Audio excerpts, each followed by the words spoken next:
Life is full of challenges, uncertainties, and obstacles. But what if there was a philosophy that could help you remain calm, focused, and resilient no matter what happens? That's exactly what Stoicism teaches us. Rooted in ancient wisdom, Stoicism is not just a theory. It's a practical guide to living a better life, free from unnecessary suffering and emotional turmoil. In this discussion, we'll explore the core principles of Stoicism and how they can help you cultivate inner strength, clarity, and peace in the modern world. Let's dive in. In a relationship, revealing too much about your past can make you vulnerable. Everyone has scars, mistakes, and painful memories, but not everyone needs to know every detail. Your past is not a confession booth, nor is it a stage for judgment. When you lay bare your struggles, you risk having them used against you in moments of conflict or manipulation. Friedrich Nietzsche once said, "Old ideas may return to challenge us." This reminds us that the past is never truly gone. It lingers, influencing our present if we allow it. Sharing every hardship or regret does not necessarily bring closeness. Sometimes, it invites misunderstanding or even exploitation. Guarding parts of your story is not about deception. It's about self-respect and emotional sovereignty. Imagine your life as a book. Not every reader deserves access to its deepest chapters. Some pages are meant only for you, written in ink that only your heart can truly understand. By keeping certain experiences to yourself, you maintain control over your narrative and protect your emotional well-being. True connection is built on understanding and trust, not on oversharing every wound. Speak when necessary, share with intention, and remember, your past does not define you unless you let it. Protect your story, not out of fear, but because you honor your journey and the resilience that has shaped you. The fear of being alone can be a powerful force, pushing people into relationships that do not serve them. Many stay in unhealthy connections, not because of love, but because they are terrified of solitude. But being alone is not the same as being lonely. In fact, solitude can be one of the greatest gifts you give yourself, a time to reflect, grow, and understand who you truly are. Aristotle once said, "Knowing yourself is the beginning of all wisdom." Yet, how can you truly know yourself if you are constantly seeking validation in another? When fear dictates your choices, you risk losing your own essence, molding yourself to fit someone else's world just to avoid the silence of your own. But that silence is where your real strength is born. Imagine standing alone, yet feeling whole. Imagine making choices from a place of confidence, not fear. When you embrace solitude, you cultivate a sense of inner peace that no relationship can provide.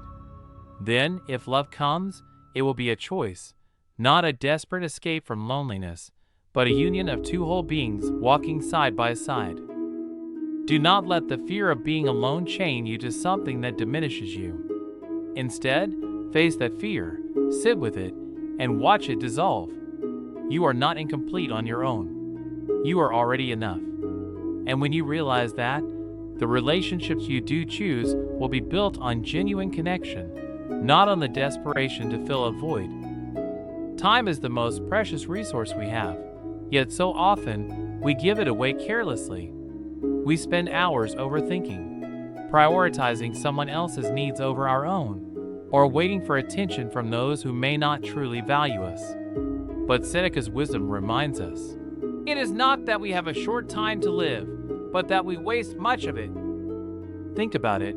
How many moments have slipped away because you were too focused on someone who didn't reciprocate your energy? How many dreams have been delayed because your time was consumed by someone else's priorities? Love and relationships should be a source of joy, not a black hole that drains you. Imagine your time as a treasure chest. Every minute you spend is a coin you can never get back. Would you throw away your wealth on someone who doesn't appreciate it? Or would you invest it in things that enrich your life, your passions, your self-growth, the people who truly care for you? Your time belongs to you. Do not let it be dictated by someone who does not respect its worth. Take control. Set boundaries. Spend your time wisely on things that nurture your soul and bring you peace. Because in the end, you will not regret the time you invested in yourself, but you might regret the time you wasted on someone who never saw your value. Too often, we seek validation from others, measuring our worth by their approval. We achieve something meaningful, yet instead of celebrating, we look around, hoping someone else will acknowledge it. But true fulfillment doesn't come from external applause, it comes from within. Epictetus reminds us, if you want to improve, be content to be thought foolish and stupid. In other words, stop chasing admiration and start admiring yourself. Think about the struggles you've overcome, the silent battles you fought when no one was watching.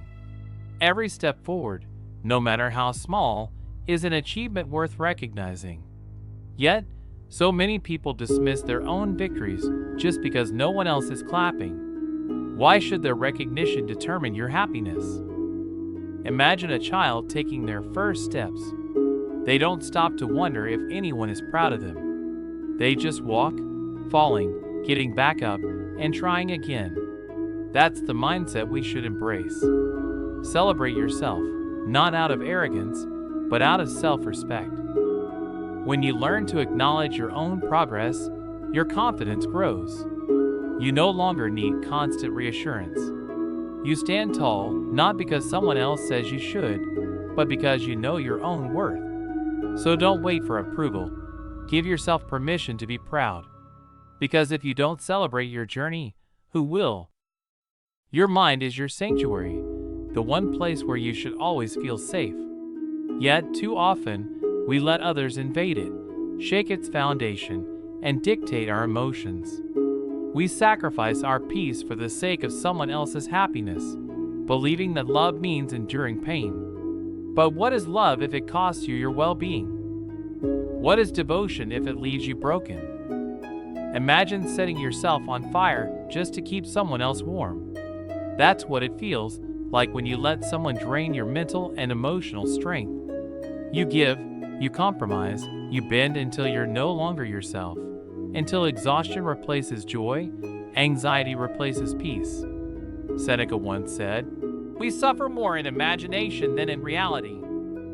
And yet, how many times have we allowed our thoughts to spiral because of someone who never truly valued us?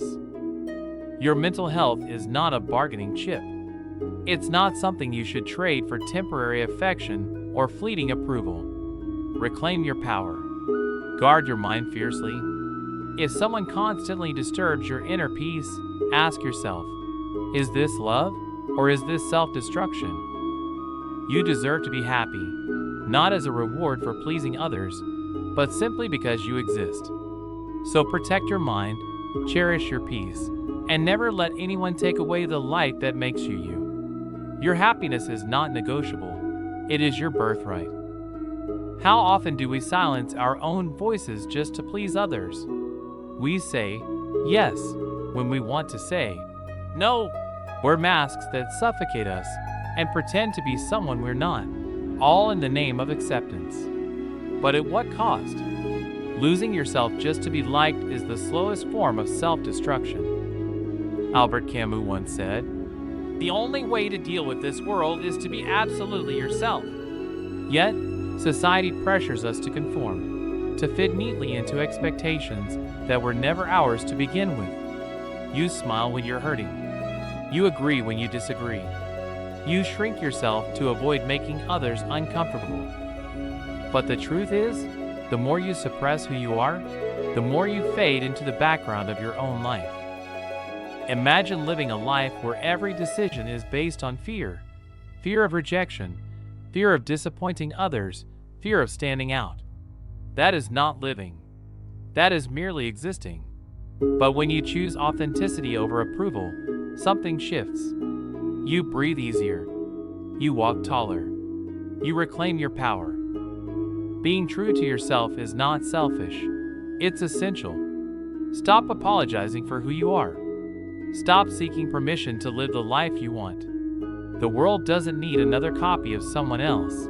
It needs you. So take off the mask, embrace your truth, and remember, you were never meant to blend in. You were meant to shine. Life is too short to walk a path that isn't yours. Yet, how many times have we bent, compromised, and sacrificed our dreams just to fit into someone else's world? We convince ourselves that love means surrendering our ambitions, that devotion requires abandoning our own journey. But at what cost?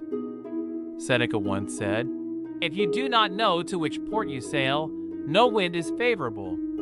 Imagine spending years molding yourself to someone else's expectations, only to wake up one day realizing you've lost sight of your own destination. You were never meant to shrink yourself to fit into someone else's narrative. You were meant to create your own. Changing who you are just to be accepted is like wearing shoes that are too tight. You keep walking, hoping they'll feel comfortable one day, but all you get is pain. You don't need to sacrifice your dreams to keep someone by your side. If they truly love you, they will walk with you, not ask you to walk away from yourself. Your journey is yours alone. Honor it. Protect it. If you ever feel like you're losing yourself for the sake of someone else, pause and ask, is this love or is this fear? Love should set you free, not hold you back. So walk your path with confidence. Those who truly belong in your life will walk beside you, not ahead of you, pulling you away from your purpose. In life, we chase after love, ambition, and success, sometimes forgetting the ones who have stood by us all along, our friends and family. We get lost in the whirlwind of romantic relationships, pouring all our energy into one person, while unknowingly pushing away those who have loved us unconditionally. But what happens when that one person leaves? Who will be there to catch us when we fall? Plato once compared people to soil. Some nourish our growth, while others hinder it. Friends and family are the fertile ground that allows us to flourish. Yet, too often, we neglect them, choosing fleeting passion over lifelong bonds.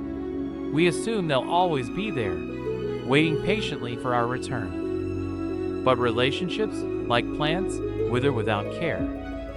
Think about the moments when you needed support the most. Who was there?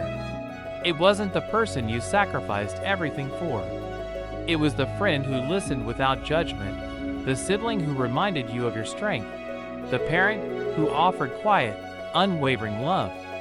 These relationships are the foundation of our lives, not just background noise. Don't wait until it's too late to appreciate the people who have always been by your side.